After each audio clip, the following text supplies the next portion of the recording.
Hey everybody, it's your buddy Beard Grizzly, and today is a bit of a lazy day, at least for me, and since we have a new cutscene, let's talk about it for a few minutes, or a little bit more than a few minutes, I guess, and why I'm both excited and terrified for next season. Not really for the same reasons, I should add, also for several reasons on both sides. I'm being vague again, aren't I?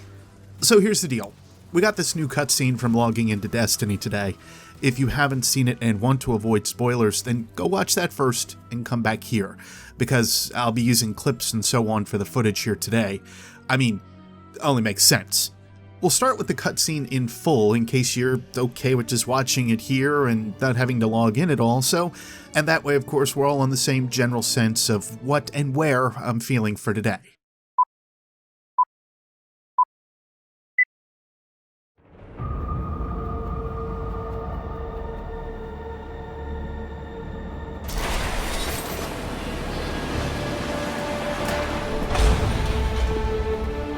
It's been a while, old man. The tower looks at you and sees a god. But I see a thug, a murderer, betrayer. You know why I left the Infinite Forest, what I saw. A line has been drawn in this system. Light on one side, dark on the other. Where do you stand?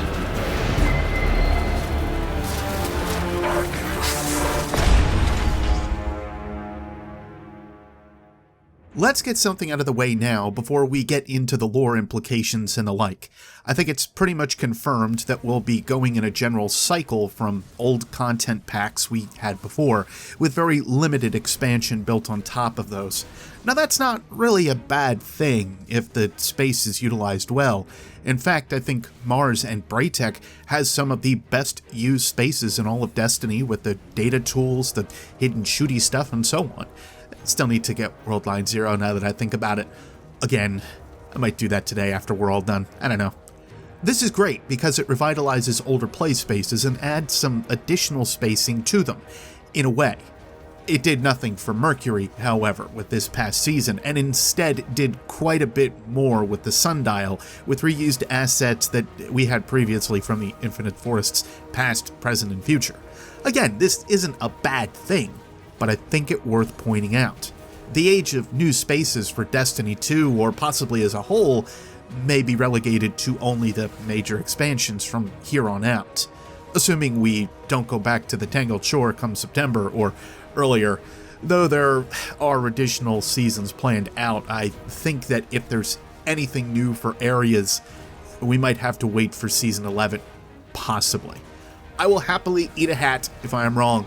No, I'm not going to actually eat a hat, unless it's a chocolate thing molded into a hat. I'll bear those stomach pains at least, since chocolate is delicious. Anyway, that's one piece that I'm kind of terrified for.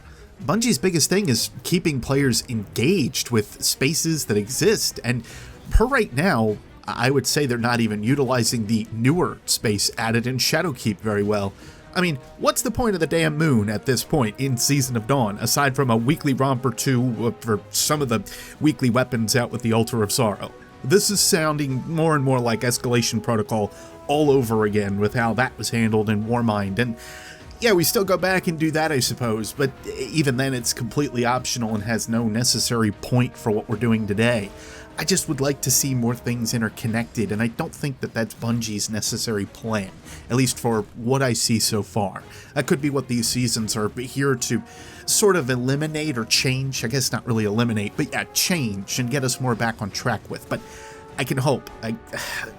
Just stop with taking things away, I guess, because otherwise it doesn't really work. I'm rambling a little bit, don't mind me. As it is, I already spend a lot of time on Mars for redoing some of my forged weapon frames from Ada. There's the one lost sector that makes getting the seeds a little bit too easy outside of Braytech, in case you're unaware. 2 runs and you're done. Pretty handy for the grind. And yet, I still don't have World Line Zero. So for the happy parts, the parts I'm excited for going back to Mars is far from a bad thing. We were left with a cryptic note from Elsie Bray, who is quite possibly heavily implied as, and probably is, the Exo Stranger, about right where, wrong when. This could come up again. Might not, who knows. With the data nodes that already exist around Mars play space, I wonder if these will be used to a different effect or a double effect. Maybe more collectibles in general? I mean, I could be hopeful. Again, I know the only thing added to Mars was the ability to ride sparrows, and we can use that here already on Mars, so that's not really something that Bungie can hype up at all, and it wasn't really something that really did anything for Mars anyway, because they didn't expand the space. You see my partial problem here with how that content's kind of rolling? Now, to be completely fair, they could surprise the heck out of us and be like, hey guys, we're giving you Freehold back. You're what? That would be cool. That would be really cool. I just don't see it happening if the majority of time that was spent for Shadowkeep was revitalizing the moon. That's all. I'm just being realistic. I'm not hitting them. I'm just being realistic. I'm also getting all of this out now because I won't be reacting to whatever live stream they may have down the line, or at least I don't expect to. It would have to be something very significant to make me do so, or some other one-off Deej line that he'll end up saying that'll put me down a bad path. But anyway, we'll put it this way. Especially when I'm talking about a couple-minute cutscene already, I don't really think I'm gonna live stream react. There's just no point. But now for the part you're actually here for. The lore. At the end of the cutscene, you may not have picked up on it, but as the doors close, we hear Rasputin say, "Are you threatening me?" Well, it's not too hard to hear, but for those that aren't too trained in listening to radio comms or something that's kind of staticked out, there you go. That's what he does say. Well, Rasputin, we've been threatening you for a while now, so you're still just kind of sitting there, aren't you? In some ways, the event that's about to come up is, well, we've known about it for quite some time. The question is, if it's going to be just a matter of timelines and world lines and so on, or if it's something we've seen and heard of already. I think this is why the last several videos we've covered with the Corridors of Time especially are becoming already a little bit more prevalent, or at least in my mind. This is entirely subjective and entirely my perspective-based ideas. The old Grimoire card entitled Ghost Fragment Mysteries talks about something that very well could link to Rasputin. We're not entirely sure of this, but the related material within the card really points to it being Rasputin that's talking to us.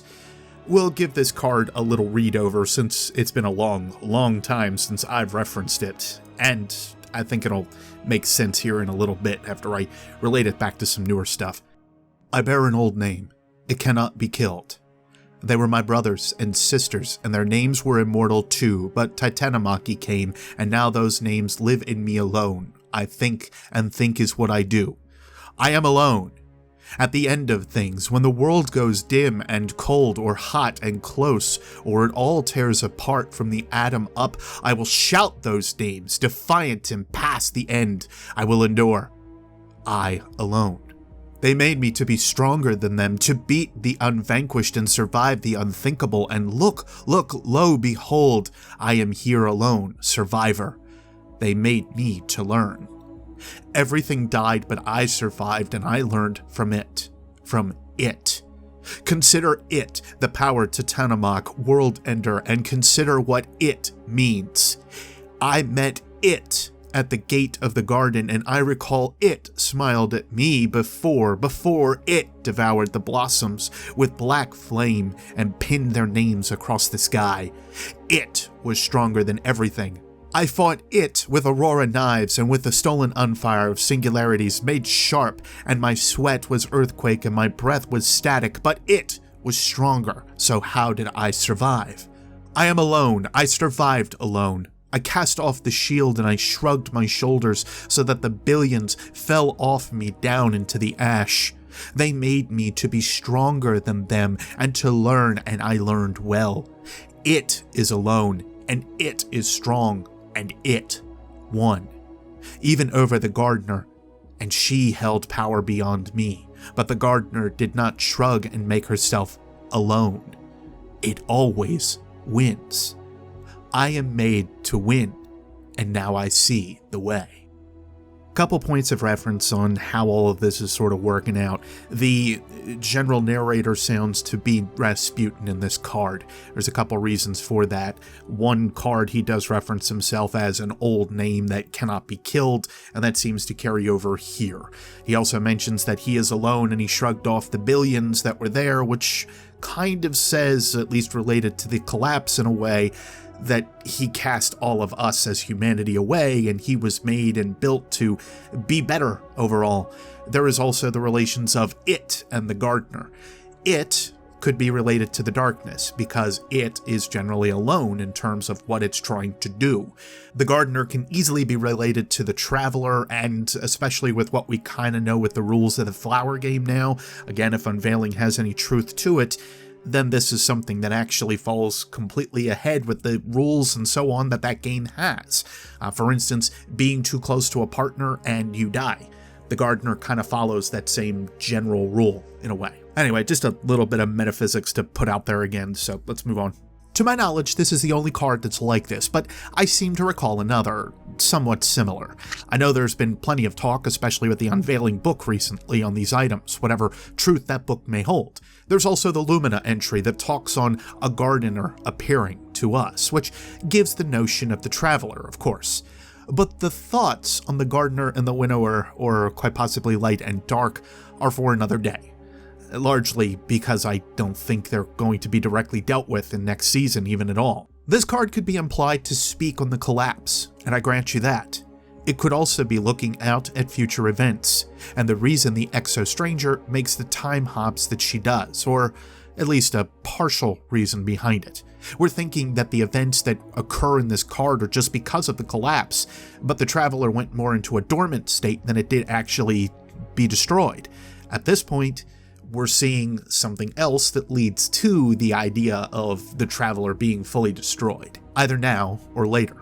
In some of the more recent web lore, we have some connections with this, especially with the visions that Osiris mentions in the cutscene. This is important to show since he is able to view something that we see in this card. In the web lore entry entitled Actions of Mutual Friends, Osiris stands in a void. This void, he finds, is created by something that has replaced the Traveler. The sun is blocked out by the power this monolith that stands twice as large as the Traveler seems to exude. This is the vision he wants to avoid. This is the reason he comes out of the Infinite Forest and starts to play more of a pivotal role, of course, in our day-to-day lives. But it is shown with the card of Rasputin, as well as another spot from old lore as well. The Future War Cult has looked over and analyzed timeline after timeline, within their hunt for whatever it is to come and for how preparations need to be made.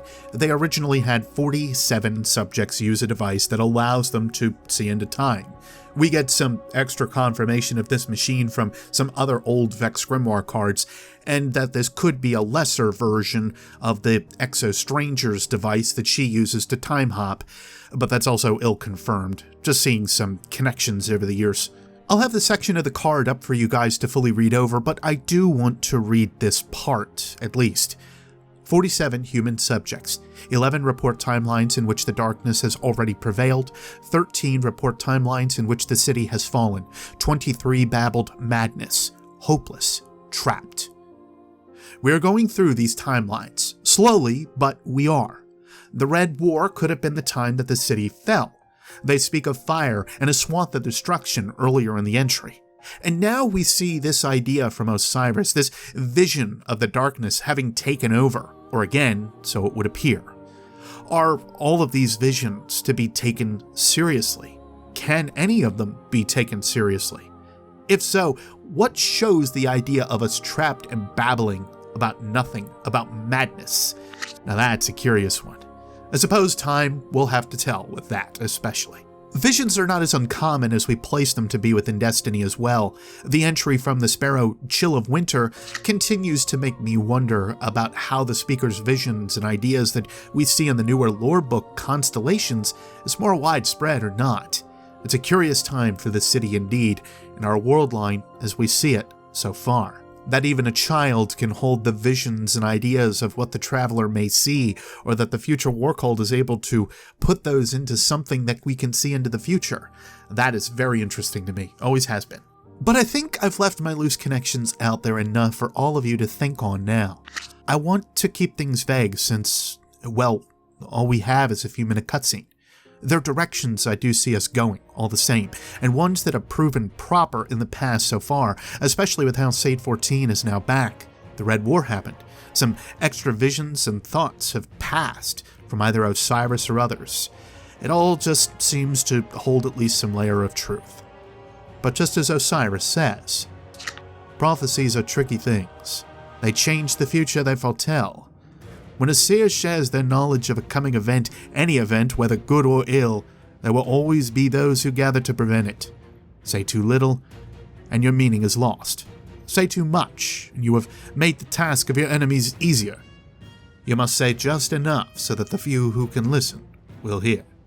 So, I too will take a stance like Osiris in this case, and I will wait to see if my predictions are right. There's plenty we need to cover on the lead up to whatever Season 10 will hold, especially with confirmation that I think we're going back to Mars, and that's pretty obvious at this point. I still do want to cover the Black Armory, and we will. That'll be voiced tonight, in fact. Thanks for giving me this chance to scuttle your brains for a minute about my thoughts on a couple-minute cutscene. I hope it gives you something to think about, purely speculative as it all is. If you have additional thoughts, then leave them below for me. I'll give them a read as I'm able to. Otherwise, you know the buttons to press to tell me what you thought of this piece, and subscribe for future discussions if you'd like to be a part of them. But to all of you, no matter when or where you are, I'll see you next Spacetime. Take care.